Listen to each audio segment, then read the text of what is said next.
I'm turning down, I'm turning in, I'm turning around, I'm turning Japanese. In honor of my PSP Retrospective, and because Final Fantasy Type 0 HG just launched, I am going back to look at some other Japanese PSP games that never made it out over here. Now, the first video was a bunch of fan-translated PSP games that you could tackle.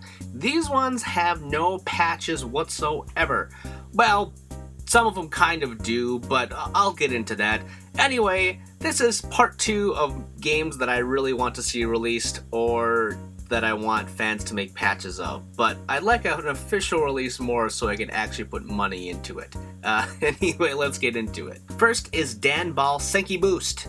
Now, to those familiar with Amiibo, this is a gold mine, I think, for level 5. Level 5, of course, that our last game was Ni no Kuni, Dark Cloud, other games, but Danball Senki Boost is essentially it's about this kid, in Japan of course, and Japan is obsessed with robots battling robots in little miniature versions. Essentially, think of Pokemon, but with robots. So this kid buys this robot that you can customize or whatever, and then he's like, whatever. And then the scientist escapes, and she has a suitcase with this special one, and then some bandits go after him, and then he has a special thing, robot. Anyway, it's an action RPG where you just take control of this little robot and you fight in these little small arenas and actual, like, in living space. You fight in a living room, you fight in like a little dome kind of thing. It's pretty cool. And just imagine, make little amiibos that you can put into your whatever system this comes out on, which would have to, I guess, be Nintendo. But, they could do the Disney Infinity thing too, where it's on everything. But I love level 5. I love cell shading in this game. It's just absolutely fantastic, even though I can't understand a thing that's going on. Next up, we have Genso Suikoden Sumagareshi Hakenyo no Toki. I don't know how to say that. Anyway, it's a spin-off to the Suikoden series, and from what I have played, don't know what this game's about. There might be like a life tree, there's monsters of course. It's similar to how other Suikoden plays, but I mean in that it's turn-based and you fight monsters, but I don't know much else about it. But I just beat Suikoden 2, and I'm kind of on a Suikoden high, and then I saw this game, and I was like, let's put it on the list, because it looks cool, and it plays cool, and it looks cool, and it looks cool, and it looks cool, and it looks cool. Just bring it over here, jeez Louise. Next up, we have Last Rinker from Capcom. Now this one, I think, had plans to come over here as well, but they kind of fell flat.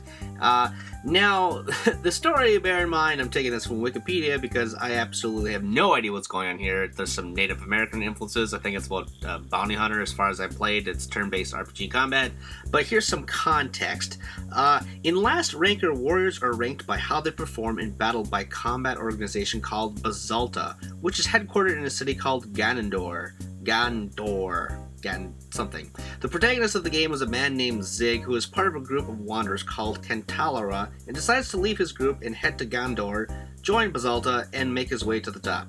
So it's a bounty hunting game, essentially is what it sounds like. And of course the story probably builds up from there with other characters. But yeah, it's very interesting. It looks cool, and it's just, an interesting thing. Capcom really doesn't make RPGs really anymore, and it's of course developed by ImagePoc and produced by Capcom, but still Capcom has a name on it, and they need some RPGs. Or you could bring Breath of Fire back from the dead, of course, too. Whatever you want to do, Capcom, just do something. Or Mega Man Legends. Next, we have Mobile Suit Gundam Age Universe Accel. Another awesome game from Level 5. They have taken their talent from Danball Senki Boost and essentially put it into an SD Gundam kind of thing. You're on the space station is attacked, you get in this Gundam to help defend, and then you get this freaking awesome, like, pinwheel lightsaber thing, and it's an action RPG. Need to say more, you can customize your Gundam, go on missions, and there is a patch for this, as you can see in the menus, that I'm able to decipher what I'm doing, but that's it.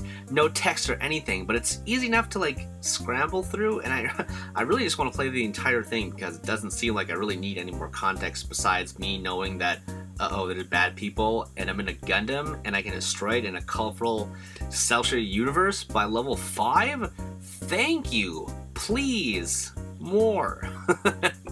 And this last one is called Princess Crown, which is a port of a PS1 game, another Vanillaware game.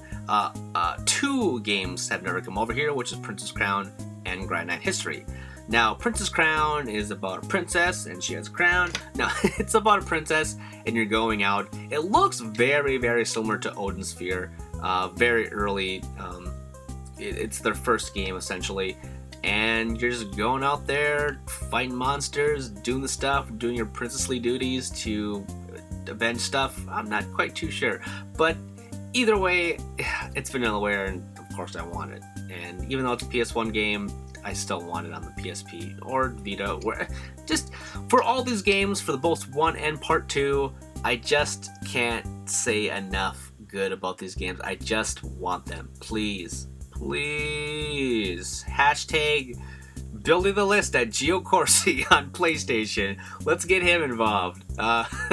Anyway, that's my spiel. Heading out to play some more Japanese PSP games. And, of course, to make some awesome content for you guys. Check out all my stuff, etc., etc., etc. Okay, goodbye. Boom, ba-jack, boom, boom, ba-jack, boom, ba-jack, boom, boom, ba-jack, boom, ba-jack, boom, boom, ba-jack, boom, ba-jack, boom, boom, subscribe, boom, ba-jack, boom, boom, ba-jack, boom, ba-jack, boom.